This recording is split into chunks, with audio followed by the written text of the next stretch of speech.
In the harsh badlands of Montana, a creature no one has ever seen before is unearthed. From the very moment of discovery, dinosaur experts struggle with the question of its identity.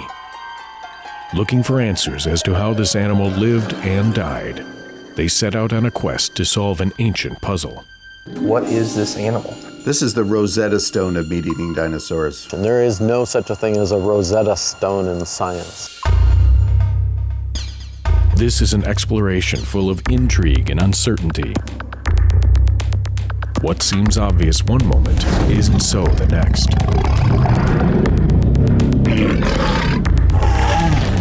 What impact will this creature have, and what secrets will it reveal that could change paleontology forever?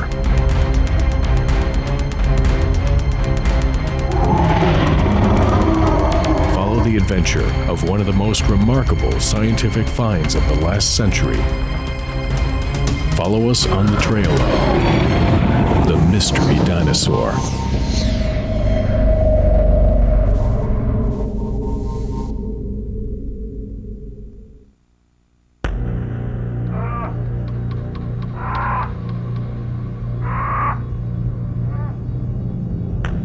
Millions of years before man will walk the earth, the death of this creature sets the stage for a modern-day controversy.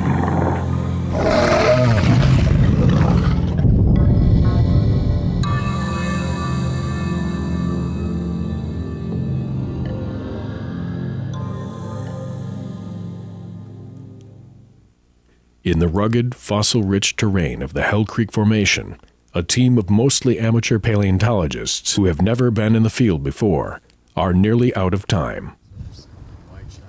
It is the last day of their 2-week expedition, and they have little to show for their efforts. But luck is on their side when 2 members of the group find several toe bones and lower extremities from a carnivorous dinosaur. Well, right now, all that we really know about it is that it's a meat-eating dinosaur, a theropod. From the build of the bones, we believe it's something lightly built, something that was probably a pretty fast runner.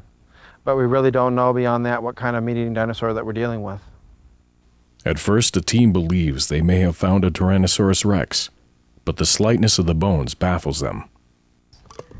Basically what we're doing is winterizing this site, getting the bones ready.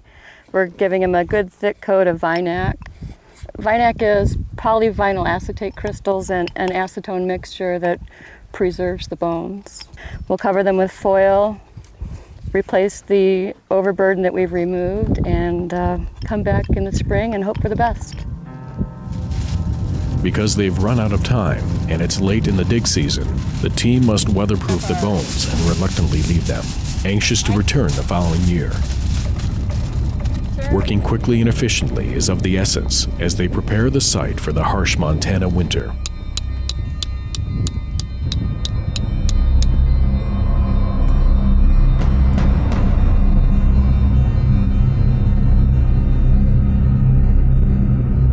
Today, the conditions in southeastern Montana are barren and inhospitable, but it was not always this way.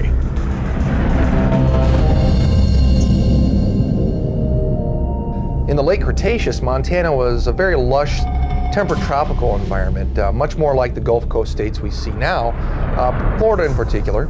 There were ferns and cycads and sequoias and some other primitive plants. We also see fossil crocodiles, fossil turtles, fossil rays and skates, so things that you don't see now and things that we can see by interpreting the fossil record.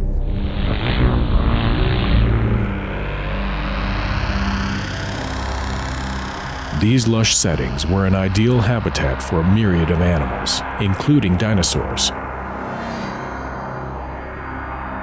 But it wouldn't last. In May 2002, the crew returns to excavate the skeleton.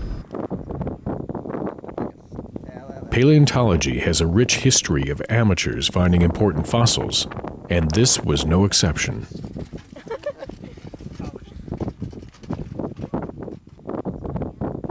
As one of the volunteers, Carol Tuck remembers how she ended up with the group that made the discovery.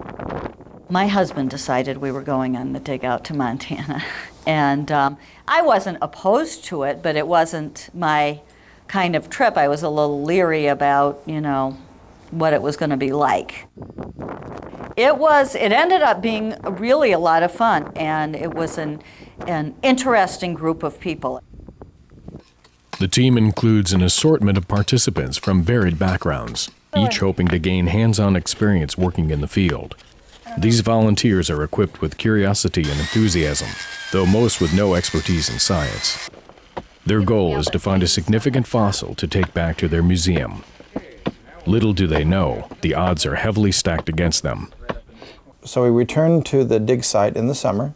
I had 12 volunteers with me who had never dug for dinosaur bones before. We spent 3 solid weeks using picks and shovels, working our way down through 12 feet of overburden to the bone-bearing layer. Well, that 3 weeks' time told us one thing, that this was not fun work. This was kind of the miserable part of it. We had extreme temperatures, long days, people were getting tired, people were getting frustrated, and we thought there's got to be a quicker, a faster way, an easier way to do this. And we found one. The team uses a backhoe to carefully remove excess earth from around the site. Now they have a clear path to where the bones are buried. Once we got it there, things really quickened. I mean, we were able to get down to the bone layer, we were able to see what we had and start working with picks and awls and really trying to figure out how much of this animal we had, because that was the million-dollar question. As they continue to remove earth from around the skeleton, they believe they may have found something fairly complete, though they are cautiously optimistic. So we got down to the bone-bearing layer, and things were looking pretty good for us at that point. We had a lot of bones. It looked like we had most of a dinosaur skeleton preserved at the site, but we weren't sure what kind of dinosaur this was, what kind of skeleton we had. Mike had yet to realize what an exceptional find he and his team had made, and that it would be a long time before he or anyone else could positively identify the creature they had uncovered.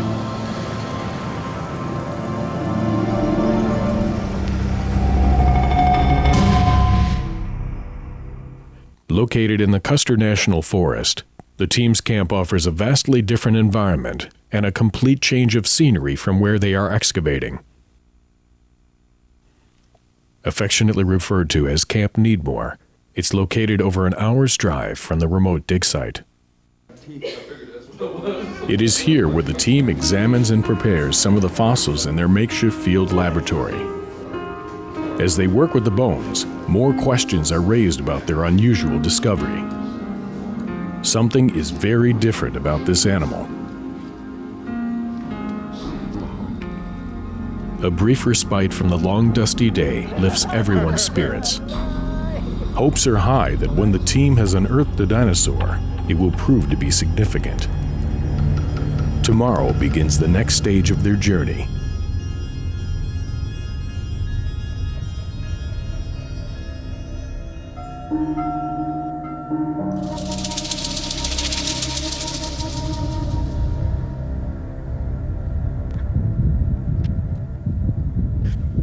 Great care is taken in preparing this animal for its first move in millions of years.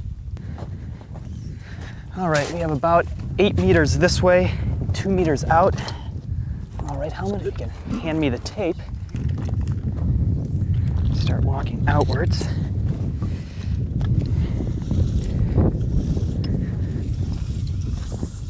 The uncovered bones are treated using a method that has changed little over the past century. The exposed area is covered with foil, followed by multiple layers of burlap soaked in plaster.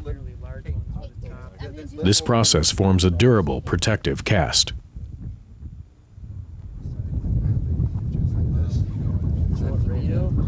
Wood framing is then added to make transportation in this remote region possible. While some of the bones, including vertebrae, the lower right jaw, and several foot bones, are jacketed and transported separately, most of the remains of the dinosaur are contained in a 4,000-pound chunk of rock called the pod. It would be difficult and time-consuming to remove the bones individually, as they are buried so closely together, some right on top of each other. The decision is made to remove as much of the specimen as possible in this one large piece to avoid damaging the skeleton. Eventually, the pod makes its way to a flatbed and then a moving truck en route to its new home. We gave the specimen a field identification or field name of Nanotyrannus lencensis, a very rare and controversial dinosaur. We based this field identification on similarities we saw in the tooth shape and tooth structure, as well as skull bones that were similar to this Nanotyrannus, this so-called pygmy tyrant. This is one of the rarest dinosaurs ever found. The team has hit the jackpot, or so it seems. This animal could very well be the elusive Nanotyrannus, or it could be something equally as rare, a juvenile T-Rex. Now the journey for both the dinosaur and the crew who found it is about to take some unexpected turns. This is Rockford, Illinois, located on the Rock River 90 miles west of Chicago. It is here that this new specimen from the Badlands of Montana will now call home. Since 1941, the Burpee Museum of Natural History has remained a cultural focal point in this community. As the museum prepares for its arrival, Rockford welcomes and embraces this exciting dinosaur, now known as Jane, named for a museum benefactor. This is Rockford's dinosaur. Rockford people found it. Well, Rockford's never seen anything like Jane before, and I think what Jane has done for Rockford is help give this community a little bit of faith in itself. Suddenly, this modest museum becomes a destination for paleontologists and dinosaur enthusiasts from around the world. Oh, you wouldn't believe how excited I was when I saw these bones. And this is one of the top specimens of a carnivorous dinosaur to come out of the late Cretaceous. Amidst the fanfare, a long-standing controversy is reignited. Is this a Nanotyrannus or a juvenile T-Rex? For years, they have been listed as separate species on the dinosaur family tree, but there are some who believe they are the same animal. In 1941, the Cleveland Museum of Natural History collected a small tyrannosaurid skull in southeastern Montana. Now, this single skull has sparked a lot of debate and controversy over the last 60 years. It's gone through several name changes and redescriptions. In the late 1980s, it was named Nanotyrannus lencensis, the pygmy tyrant. Well, that name hung for about 10 years when it was redescribed as a juvenile Tyrannosaurus rex. But the interesting thing is that these paleontologists were arguing over one skull of one specimen. And really, that's why we're excited about Jane, is because Jane has the potential to have so much more material for all these paleontologists to argue about. My first impression of the bones of Jane, which I've just had a chance to see, is that it is likely going to solve the riddle of Nanotyrannus. It's complete enough, there's enough of the specimen there that you have a very good chance that you're going to resolve the whole problem of whether Nanotyrannus and Tyrannosaurus rex are the same animals or not. Finding itself at the center of a scientific firestorm, the Burpee Museum sponsors the Great Dinosaur Debate in an effort to present all sides of this controversy. To great, big, thick crunchers. This would have to happen, correct? All right. Reduced tooth count and great fat teeth. I've been writing up the morphology of Tyrannosaur teeth, and teeth are so labor intensive that I have no problem saying that I hate teeth. I'd rather have a skull. Why is this the first Nanotyrannus skeleton that's been found? Because Nanotyrannus is a smaller dinosaur. Smaller dinosaurs there's a preservation bias in the Hell Creek. Sedimentation was not very rapid in the areas where we collect. Therefore, not very many fossils get preserved. If you're something as big as a T-Rex, it takes a really big flood to wash your bones away. Dinosaurs go through changes that are astonishing compared to living mammals or living birds. I mean, an adult T-Rex is a 6-ton animal, and yet it came out of an egg that's not much bigger than this. Very little is known about dinosaur ontogeny, a term that describes the changes in body form that occur with growth. This is especially vague with regard to the Nanotyrannus juvenile T-Rex controversy, because in either case, Jane is the only skeleton ever found. If Jane is a juvenile, she would have eventually gone through a period of rapid growth. But if she's a fully grown animal, the bulk of her growth was completed by the time she died. As a hatchling, young Jane would have had a voracious appetite. The similarities between Jane and the Cleveland skull may be related to growth, and they may still both be juvenile T-Rex. Even though most of the bones haven't been exposed yet, this skeleton has already posed many questions. With Jane's identity in doubt, it becomes obvious that it's time to take a closer look at all the evidence at hand. Whatever lies within the pod is ready to emerge. Now the real work begins.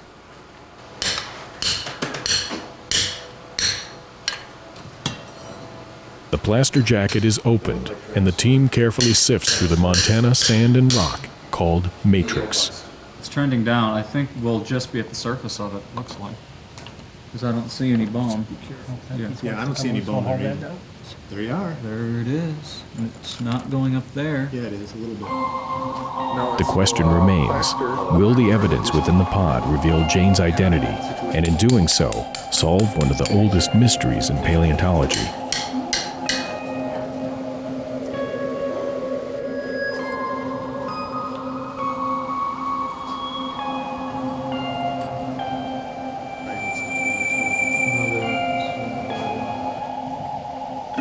Wow.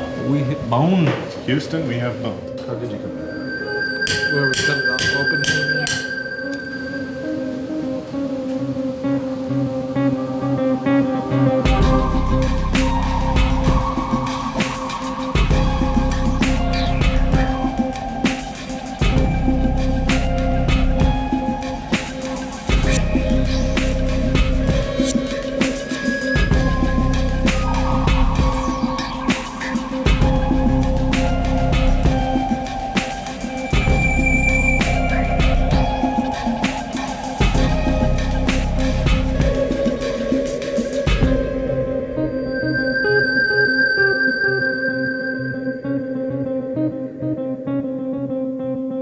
Like CSI for the ancients, the team uses good old-fashioned detective work to process the voluminous evidence before them. While painstaking, this approach will take them one step closer to solving this mystery. Who knows what happened to the top of it? So it's right here. So I'm just going to set it.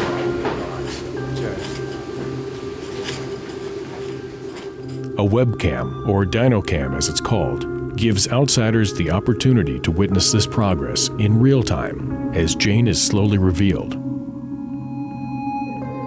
Meanwhile, innovative techniques in fossil recovery and reconstruction are implemented in the museum's preparation lab. For example, an air abrasion unit uses baking soda to gently remove debris from specimens too delicate to work on with conventional tools. Each bone seems to have a story, or is part of a greater one. I'm wrong, but doesn't it seem a little bit long, proportionally, to be a finger bone to a Tyrannosaurus rex? If that's Jane's finger bone, she had very long fingers. And that could be important because if they're longer than a Tyrannosaurus rex, it may mean we're dealing with another kind of animal. So I think that's a very important bone. That's a good discovery. So would you care if I gave Seeking Dr. expert Curry or Dr. advice, Bacher they learn that this take a finger look at it? bone is actually a toe bone. I'd call them right away. So these are the kind of things that sometimes happen in paleontology, and we're only human.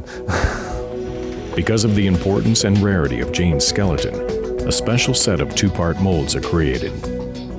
First, a clay base is built around each of the most important bones.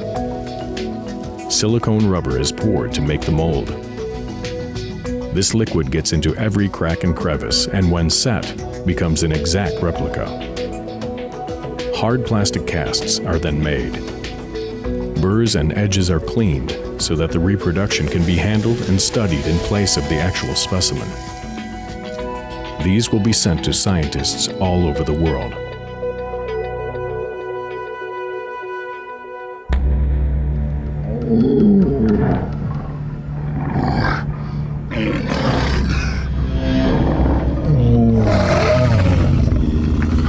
As we were uncovering Jane's skeleton, we realized that the bones were in their natural relationship to each other. That is, they were in articulation.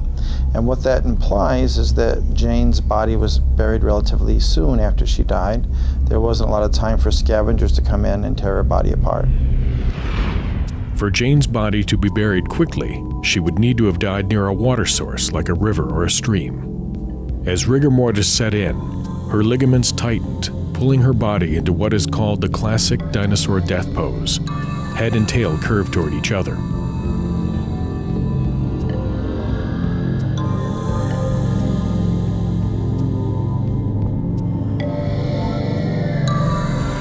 Soon afterwards, rain flooded the water source, which washed sediment over Jane's dead body and protected it from scavengers. This process blanketed and shielded her bones, which became fossilized over millions of years until erosion finally exposed her.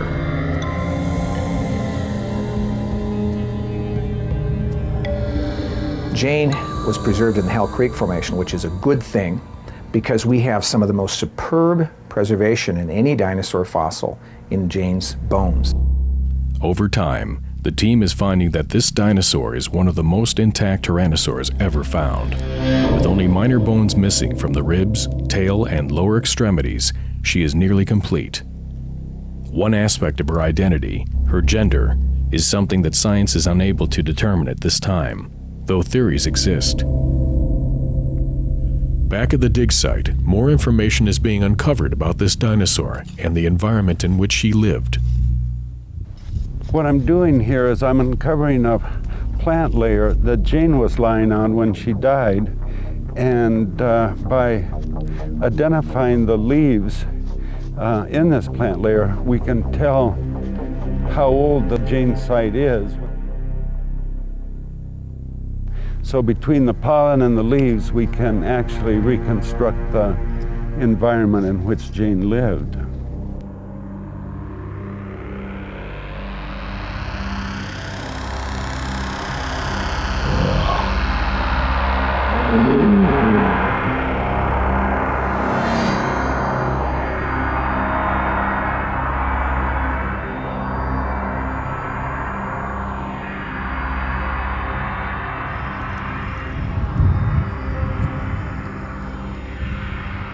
For southeastern Montana to go from a tropical haven to this barren landscape takes some explaining. Kirk Johnson of the Denver Museum of Nature and Science describes where Jane lived and why the world she inhabited changed forever. The KT boundary is an abbreviation for the Cretaceous-Tertiary boundary. It's that point in time when the Cretaceous period ended and the Tertiary period began. It happened 65.51 million years ago.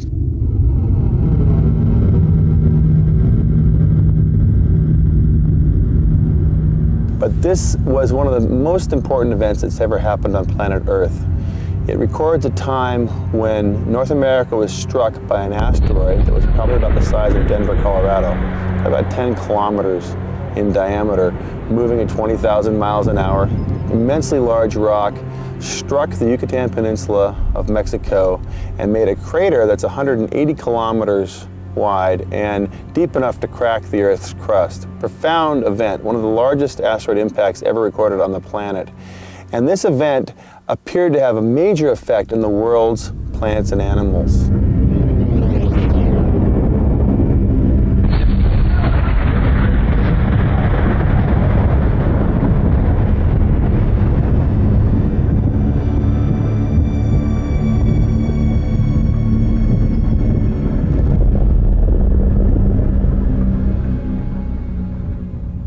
We find dinosaur fossils abundantly below in the rocks that were deposited before this event happened and not in rocks deposited after this event.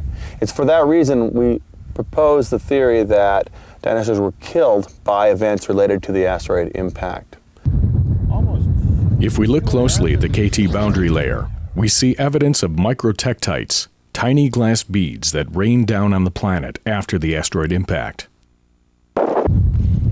Using this information, scientists are able to determine the age of the site where Jane was found, and therefore, how old her skeleton is, 66 million years. Kirk Johnson's discussion of the asteroid impact explains the stark conditions of modern-day southeastern Montana. But as scientists reconstruct the environment when dinosaurs walked the Earth, they also get a better idea of what Jane was like when she lived.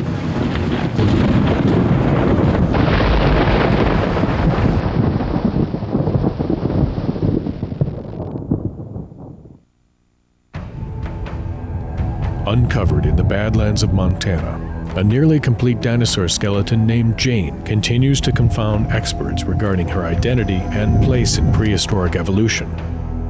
Similar to, yet different from existing specimens, her bones speak to science, providing details about her ancient world.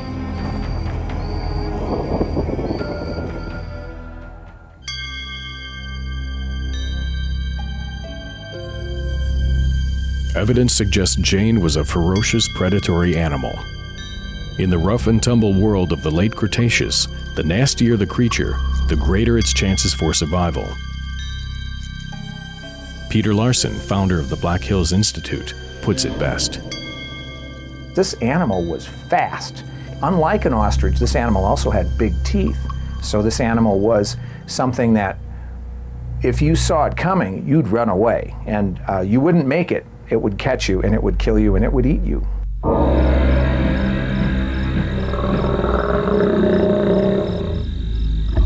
With the scent of nearby prey in the air, Jane and her pack decide to move in.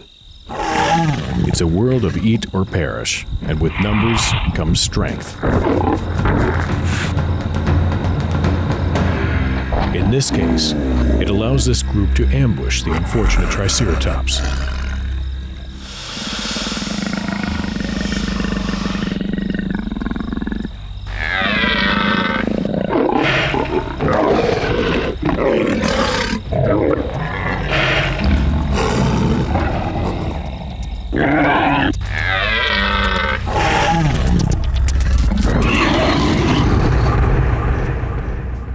At the Indianapolis Children's Museum, the remains of a Triceratops may give us a glimpse as to how Jane hunted. There's one specimen that we collected out in Wyoming we call Kelsey, which is a Triceratops skeleton. And with that skeleton, we found 20 plus shed teeth. Now, a Nanotyrannus skull has only about something like 60 teeth in its skull at one time. So you lose 20 teeth in one feeding, you're not going to be feeding very often because it takes 2 to 3 years to replace that tooth. But the problem is behavior rarely fossilizes. We can't see exactly how this Triceratops died. Was it run down, hunted, and killed by a pack, a single individual? Did it die of old age, and did someone else come along, a Nanotyrannus, and feed on it? How this occurred, how this animal died, we can't say. Jane was equipped with the right tools for hunting.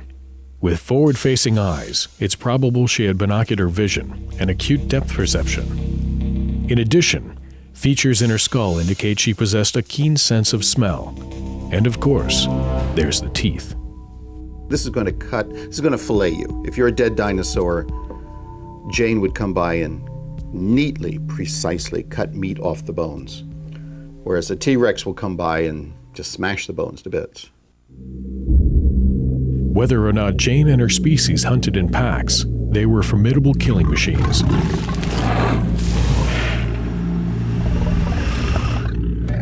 As in most predatory groups, there is dominance hierarchy, or a pecking order, when it comes to feeding.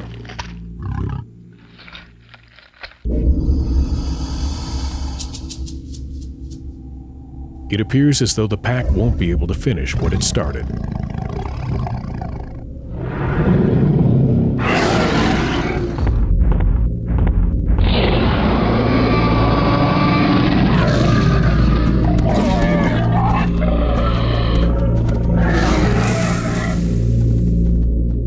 These guys could clamp on, hold on to their victims, and pull and tear to rip out chunks of meat. And there are tooth-marked bones to help support that evidence that's also come from the skull design itself. Some of the world's foremost dinosaur experts begin to examine Jane's bones and assist in determining her identity. It's a virtual who's who of paleontology. Peter Larson is one of the first to work with T-Rex bone pathologies. Robert Bacher helped reshape modern theories about dinosaurs.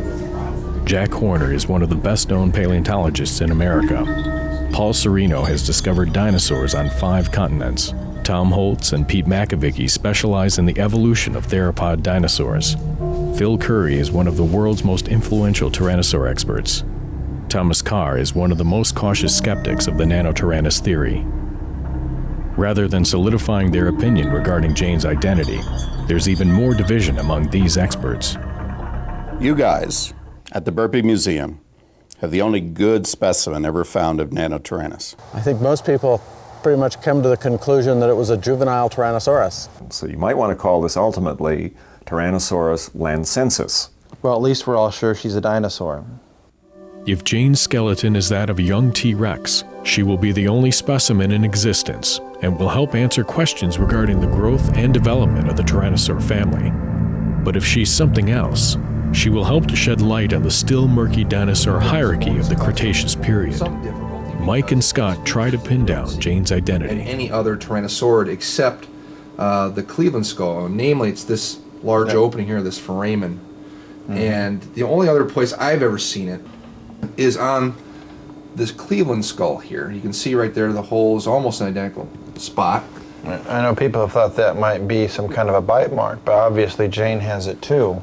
And it's not a bite mark in Jane, not from the way it looks to me anyway. But well, you know, that's one of the things that they first talked about was that it could be a pathology. And I think I agree with you that there's just no way, the chances of both of these being a pathology in the same spot is very, very unlikely. The scapular blade, the shoulder blade that extends up the back. Again, immediately, it didn't look anything like a Tyrannosaurus rex. It was much broader. So for us to go from 17 teeth in the lower jaw of this animal to an adult-sized Tyrannosaurus rex, which only has 13 teeth or less in the jaw, doesn't make sense to me. We know this is T-Rex. What is this?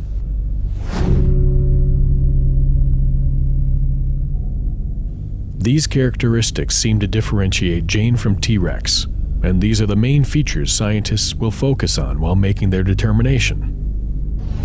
One aspect that is yet to be clarified is whether Jane is a juvenile or a fully grown animal. Her skeleton measures 7.5 feet high at the hip and 21 feet long, far taller than an adult human. But compared to an adult T-Rex, Jane was roughly half the size.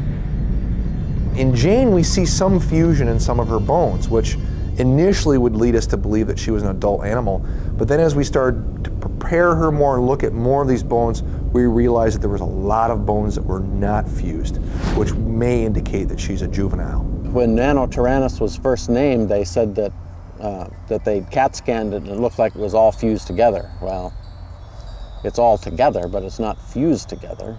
In fact, our biggest tyrannosaurs fall apart. I mean, they're not fused together either. An important development unfolds. Greg Erickson, a noted paleobiologist at Florida State University, conducts a groundbreaking tyrannosaur bone growth experiment, the results of which may have a large impact on determining Jane's identity. So what we do is we utilize growth rings that we find in the skeletons of dinosaurs. These animals, very much like living reptiles today, laid down annual growth lines in their skeletons. In other words, their growth slowed down for part of the year. And this left a distinctive mark in their skeletons. It's very much like counting tree rings is the way it works. You can count up those rings and figure out how old an animal was at the time of death, just as you can do the same with a tree. So what we do is we actually literally select bones from these animals and cut them open, and we count up those growth lines. But it's not such a simple process of just looking at them. The rings are actually microscopic, and so what we do is we'll cut a bone open, and we'll take another cut out of it, make a slice, place that on a glass microscope slide. Then we'll sand and polish that down to a very thin level so we can see light through it. And then we'll put it on a microscope, and through the microscope we can actually push light through the specimen, and then we can actually see the growth lines, and then we count them up. And the total count, of course, gives the total age of the animal at the time of death. Jane was 11 or 12 years of age at the time of her death. If we look at the size of Jane relative to that age, this animal plots right on the Tyrannosaurus rex growth curve. Now, that doesn't necessarily mean that Jane was a Tyrannosaurus rex. It just means it's consistent with its developmental size with Tyrannosaurus rex. According to Dr. Erickson's research, Jane is a juvenile. This means that if Jane and the Cleveland skull are the same animal, Nanotyrannus is not the adult species it was originally described as. At 11 or 12 years old, Jane is still growing at the time of her death. Does this make her a juvenile T-Rex? Or do her bones tell us she's a different kind of animal altogether? The time has come to get some answers.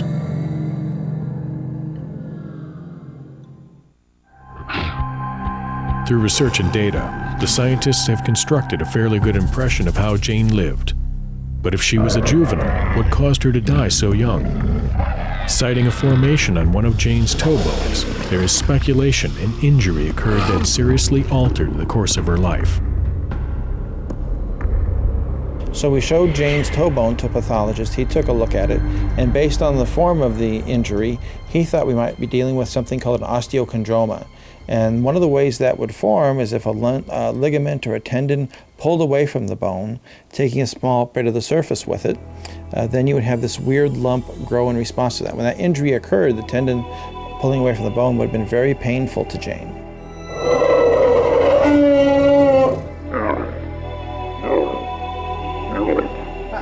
In order to take their investigation further, Mike Henderson and Scott Williams visit radiologist Dr. Christopher Vittori at Rockford Memorial Hospital. As you know, we've got this new dinosaur that we're working on, and one of the things that we found was this interesting toe bone here. It has this weird growth or bump on the side, and we had a pathologist look at it, and he thought that it might be some type of tumor. However, the only way to be sure would be to look inside, and we don't want to cut it open, obviously, so the other option would be to have it CT'd.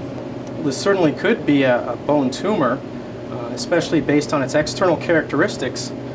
Why don't we take a look at the inside and see if that also supports a bone tumor diagnosis?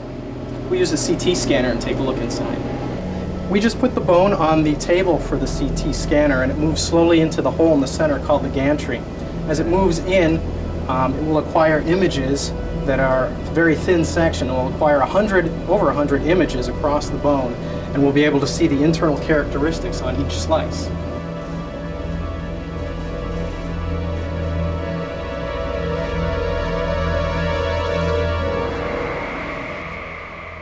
Yes, this is one of the representative slices through the bump on the bone. And remember, we use hundreds of these and let the computer put them together to create this 3D model of the bone. And you can see the bump right here. So this is very abnormal. We also had the computer reconstruct kind of a slice right through this area, through this black spot, so that you can see this type of slice. And you can see here that this isn't really a bone tumor at all. This has a typical appearance for a bone infection, a subacute bone infection. There's even a few tiny bone fragments within the cavity. And it has kind of a channel configuration, which is a typical thing we see with bone infection or osteomyelitis. So this actually might be debilitating to an animal like Jane? Sure, it would probably affect the hunting abilities and the diet, probably the overall health and strength of the animal. The CT scans reveal a structure within the bone infection never before seen in a dinosaur. Dr. Vittori confirms the team's suspicion that this injury may very well have led to Jane's eventual demise.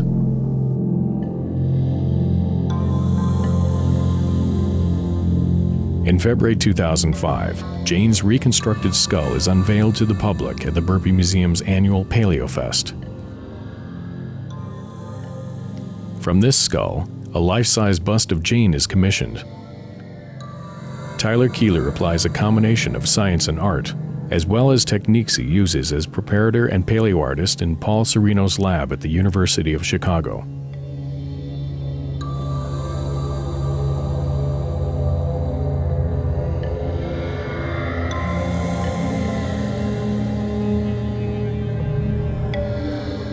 Since no one really knows what dinosaurs looked like, the inspiration comes partly from modern-day animals and partly from his own imagination. Did dinosaurs have lips? What was their skin like? What kinds of markings and colors did they exhibit? For the time being, we can only guess. The construction of Jane's head finally enables us to look this creature in the face, while still uncertain of her true identity.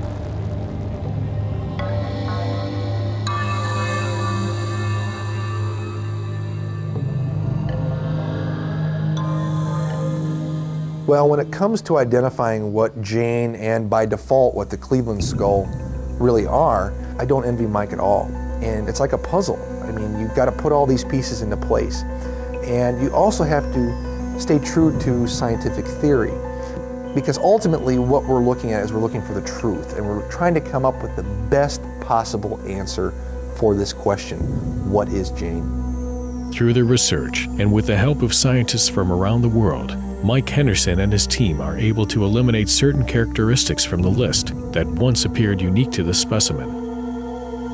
This is Jane's maxilla, and here we have the maxilla of an adult Tyrannosaurus rex. And the interesting thing is that the length of the T-Rex tooth row in the adult is not that much greater than the length of the tooth row in Jane. But there's a reduction in the number of teeth. Jane has 15 teeth here in her maxillae. This maxilla of an adult has 11 teeth. And what appears to be happening is, if we turn this around, we can look at the teeth of the adult, and they are much more massive than the teeth of Jane. So what appears to be happening is, while the jaw is increasing in length, the teeth are increasing much faster. And so there's not enough room for the 15 teeth that Jane has in the maxilla of the adult. She's got to lose some, and so the tooth number is reduced to 11. That's what I think is going on here. These are now viewed as ontogenetic or developmental changes, and became evident only after examining juveniles of other dinosaur species from many other collections. The only extraordinary characteristic that remains is the quadratijugal located at the back of the jaw. It is distinctive in Jane and the Cleveland skull alone, and has not been seen on any other dinosaur. However, I don't think that that one single feature is enough to justify calling them a separate kind of animal. In June of 2005, after 2 years and more than 10,000 hours of preparation and research, the moment of truth arrives.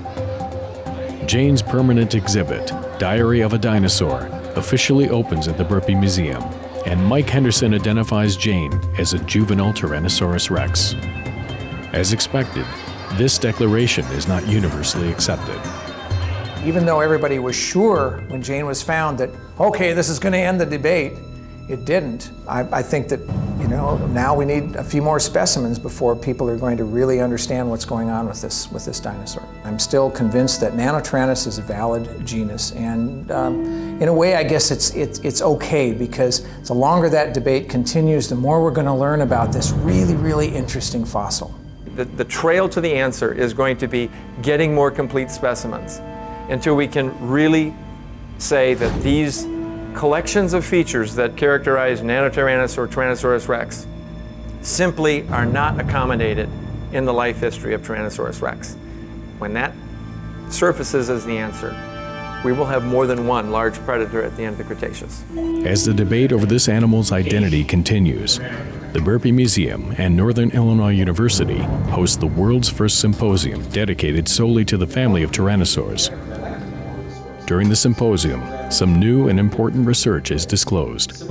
Surprising CT data now exists showing there are dramatic differences between the brain cases of the Cleveland skull versus that of an adult T-Rex. Well, we went in when we started our CAT scan project on the Cleveland skull, expecting to sort of support the current notion that this animal, the Cleveland skull, and by extension Jane, were juveniles, young animals of the species Tyrannosaurus rex. And what we found was that some fairly profound differences between the Cleveland skull and not just Tyrannosaurus rex, but even other Tyrannosaurus species, suggesting that this animal was more distinct than we had thought. And from our standpoint, it's very difficult for us to sort of accept that the differences that we see could somehow change through growth into what we see in Tyrannosaurus. It's almost too much change for us to expect. According to Dr. Whitmer, Jane cannot be a T-Rex after all. This startling data sends ripples through the scientific community. I was relatively secure that Nanotyrannus was just a juvenile T-Rex. But just today, I saw some new information presented from CAT scans of the brain case and of the air sac chambers inside Nanotyrannus that show it's very different from all other T-Rexes studied so far. Comparing an adult T-Rex skull to the Cleveland skull shown to scale here, one of the primary differences is the orientation of the inner ear canal, the organ that provides the sense of balance. The T-Rex displays a horizontal head position that is common among Tyrannosaur specimens, while the Cleveland skull has an unusual downturned head posture. Taking a closer look inside, the inner ear and air sinuses in T-Rex are situated next to the brain. In the Cleveland skull, these same features are located far to the side of the ear. Additionally, this skull exhibits bizarre anatomy not found in any other dinosaur. Just when scientists are convinced Jane is one animal, evidence surfaces that may once again steer them in another direction. As far as what Jane is, I have to say I really don't care. That was settled 66 million years ago when she hatched out of an egg in southern Montana. My job is to look at the evidence of her bones, try to decipher what they're trying to tell me. Does the evidence indicate that she's a juvenile Tyrannosaurus rex or a different sort of animal altogether? In a debate as volatile as this, questions remain. Is there ever really a definitive answer in science? And with all this information and experience, what is the true goal here? Is it simply to identify this dinosaur, or is there more at stake? Controversy, curiosity, evidence, mistakes. These are elements that compel scientists to seek the truth. Our science is in some ways more of an art than a science. If we're going to keep on progressing in science, we need more information. And in paleontology, more information is more bones. And the great thing is, I'm happy if it's a nano, I'm happy if it's a juvenile T-Rex, because I got to play a small part in this great debate. When setting out on a quest, no one ever really knows where it will lead. For this fortunate group, a single discovery has affected their lives in exciting and challenging ways they couldn't have anticipated. Volunteers went out there for the first time and just stumbled across this site. I mean, we were really just looking for whatever we could find. It appears the controversy is not over, and this mystery dinosaur, while named by some, remains an enigma. Whether she is a T-Rex, a Nanotyrannus, or another species, her contribution to the world of science is perhaps her greatest benefit.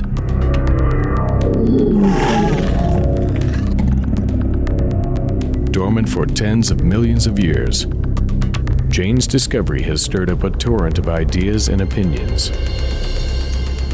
Her bones revealed new information in a discipline hungry for more specimens. Meanwhile, the world's greatest scientists will continue to study, explore, and debate the identity of Jane, the mystery dinosaur.